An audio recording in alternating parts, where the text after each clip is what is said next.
ભારતીય સહિતના આંતરરાષ્ટ્રીય વિદ્યાર્થીઓ હવે કેનેડામાં સપ્ટેમ્બરથી કોલેજની બહાર એક સપ્તાહમાં ફક્ત 24 કલાક જ કામ કરી શકશે તેમ કેનેડા સરકાર દ્વારા બનાવવામાં આવેલા નવા નિયમમાં જણાવવામાં આવ્યું છે.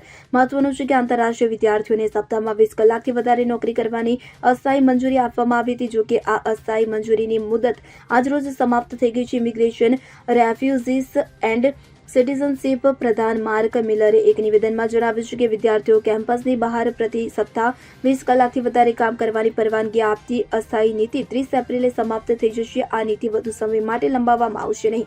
કેનેડા ભારતીય વિદ્યાર્થીઓ માટે સૌથી વધારે પસંદગીપાત્ર દેશો પૈકી એક છે, જેમાં મોટાભાગે ભારતના લોકો રહેતા હોવાથી વિદેશી વિદ્યાર્થીઓ માટે આ એક મોટા આંચકો માનવામાં આવી રહ્યો છે. Bureau report CN24 news. હવે જુઓ દેશ દુનિયાની તમામ ખબરો તમારી આંગળીના ટેરવે. ઉઠાવો મોબાઈલ અને Google Play Store પરથી ડાઉનલોડ કરો અમારી CN24 ન્યૂઝ મોબાઈલ એપ.